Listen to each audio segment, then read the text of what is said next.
राम राम। आज हम डिस्कस करेंगे कि एक चाइल्ड के ब्रेन में और एक बड़े पर्सन के ब्रेन में क्या डिफरेंस होता है। What is the difference between a child brain और अ अडल्ट पर्सन ब्रेन। ऐसा क्यों है कि बच्चों की जो सीखने की कैपेसिटी है वो ज़्यादा होती है। ऐसा क्यों है कि वो चीज़ों को जल्दी सीख जाते हैं या फिर उनकी लर्निंग पावर ज़्यादा होती है। इसका जो मेन रीज़न है वो है हमारे ब्रेन की आदत। जो हमारा ब्रेन है ना वो आदत पर चलता है। जैसा हम उसको ट्रेन करके या फिर काम करके या फिर एनवायरनमेंट दे के या फिर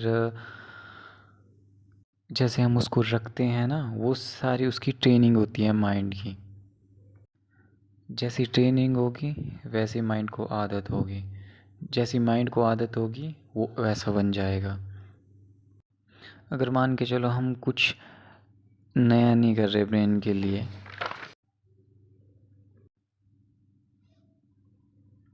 या फिर आप इसके अलावा कोई भी काम नहीं कर रहे, पूरा दिन ऐसे पड़े हो, कुछ भी नहीं नया सीख रहे, सो रहे हो, उठ रहे हो, काम कर रहे हो थोड़ा बहुत बस। अब मेंटली आप कुछ काम ही नहीं कर रहे, फिजिकली आप काम कर रहे हो, तो इससे ब्रेन को सुस्त रहने की और आलस की आदत पड़ती है, लेज़ी हो जाता है दिमाग, और इसकी लर्निंग पावर भी धीरे धीरे ख़त्म होने लग जाती है।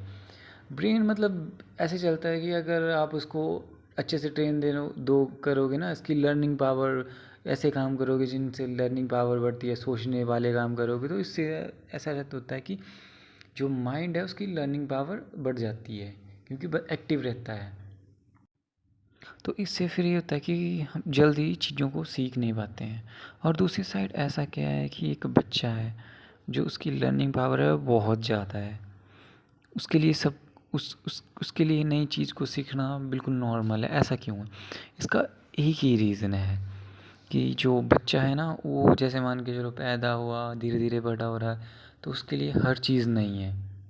मतलब उसका ब्रेन नई नई चीज़ों को देख रहा है, नई नई चीज़ों को समझ रहा है, तो उसके ब्रेन को आदत हो चुकी है डेली नई चीज़ें देखना, नई चीज़ों को समझना।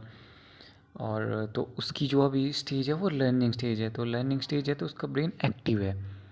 अगर उसका ब्रेन एक्टिव है तो उसकी ऑब्वियस सी बात है कि ब्रेन आदत पे चलता है, तो उसकी जो लर्निंग पावर होगी वो अच्छी होगी एज़ कम्पेयर टू अडल्ट, क्योंकि उसने सब कुछ सीख लिया है बचपन में। अब वो कुछ नया सीख नहीं रहा है और उसने ब्रेन को आदत दे दी है कुछ ना करने की, तो वो वैसा ही रहेगा।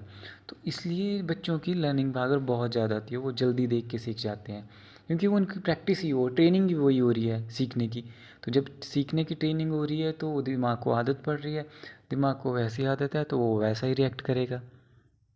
जो मेन डिफरेंस है करता है ना कि ब्रेन की कैसी आदत है। अगर ब्रेन की अच्छी आदत होगी, जो अडल्ट पर्सन है वो भी अच्छे काम कर रहा होगा, मतलब लर्निंग सीखने वाले काम कर रहा होगा, नई नई चीज़ें कर रहा होगा, अपने ब्रेन को अच्छी चीज़ें दे रहा होगा, तो ऑब्वियस सी बात है उसकी लर्निंग पावर भी हाई होगी। ऐसा नहीं है कि उसकी लर्निंग पावर, वो बड़ा हो गया तो उसकी लर्निंग पावर, बट उसको नई नई चीज़ें ऐड करनी पड़ेगी, सब कुछ नया नया करना पड़ेगा। सोच से लेके, काम से लेके, सोने से लेके बहुत से पॉइंट्स हैं जो मैं आपको नेक्स्ट वीडियो में बताऊंगा कि ऐसा कौन कौन से काम है कि जिनसे हमारा ब्रेन की लर्निंग पावर और हमारा ब्रेन एक्टिव रहे, ब्रेन को नए एहसास रहे, ताकि हम जल्दी जल्दी चीज़ों को सीख के आगे बढ़ पाएँ।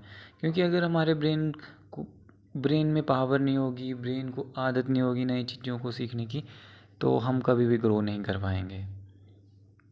तो यही डिफरेंस है मेनली। मैं आपको कंक्लूज़न बता दूं कि जो एक अडल्ट पर्सन है और एक नॉर्मल पर्सन है, उसके ब्रेन में बस एक ही डिफरेंस है, उनकी आदत में, उनकी ट्रेनिंग में। क्योंकि छोटा बच्चा है उसके लिए सब कुछ नया है, उसके लिए तो गाइड भी नहीं होगी, उसके लिए तो नया नया खाना भी अलग होगा, अब सब कुछ अलग होगा उसके लिए।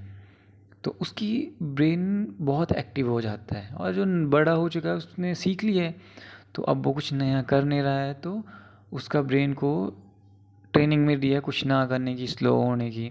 बोलते हैं ना कि जो शरीर और दिमाग होता है ना, उसको जितना, जैसे बोलते हैं कि शरीर है इसको बिठाओ मत, चलो घूमो फिरो, मॉर्निंग वॉक करो या इवनिंग वॉक करो, एक्सरसाइज करो, ताकि तुम्हारा शरीर बैठा मतलब एक्टिव रहे। ऐसा नहीं हो कि बैठ जाए। कहीं ऐसा होता है कि जो काम करना छोड़ देते हैं, हिलना डुलना छोड़ देते हैं, तो कुछ सालों में उनका जो शरीर है वो बैठ जाता है, वो चलने फिरने लायक भी नहीं रहते।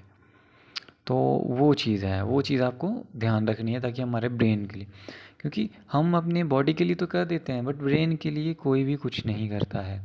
बड़े रेयर पर्सन्स हैं जो ब्रेन के लिए करते हैं। मैं आपको पॉइंट टू पॉइंट सब कुछ बताऊंगा कि ब्रेन को कैसे ट्रेन करना है, क्या करना है, क्या नहीं करना है, एवरीथिंग। बट आप कनेक्टेड रहिए तो आपको अच्छी खासी हेल्प मिलेगी चीज़ों को सीखने में कि कैसे ब्रेन को चलाते हैं। अगर आपको ब्रेन को चलाना आ गया तो ऑब्वियस सी बात है आप अच्छा ग्रो करोगे, क्योंकि at the end human body तो सेम ही है ना, बट जो डिफरेंस है मेन वो ब्रेन का है कि हमारा ब्रेन क्या है, कैसे काम करता है, कैसे नहीं करता है। सभी में ब्रेन का डिफरेंस है, बाकी शरीर तो भगवान ने वैसा ही दिया हुआ है। तो यही था कि नेक्स्ट वीडियो में मैं आपको बताऊंगा कि ऐसे कौन से काम हैं जिनसे ब्रेन को नया सांस रहते हैं, ब्रेन एक्टिव रहता है और ब्रेन की पावर ज़्यादा बढ़ती है, और उसकी लर्निंग पावर कैसे इंक्रीज़ होती है, कि सब कुछ मैं आपको नेक्स्ट वीडियो में बताऊंगा। तो इस वीडियो में इतना ही था कि डिफरेंस क्या है एक चाइल्ड के और एक अडल्ट के ब्रेन में, लर्निंग पावर क्यों डिफरेंस है। तो ये मैंने चीज़ें आपको बता दी, तो आप देख के सीख सकते हैं। कुछ भी डाउट आप कमेंट्स करें, कमेंट्स पे डेफिनेटली मैं पढ़ के उन पे आपको रिप्लाई करूँगा कि क्या करना चाहिए, क्या नहीं करना चाहिए। तो वीडियो देखने के लिए थैंक यू सभी को। जय श्री राम।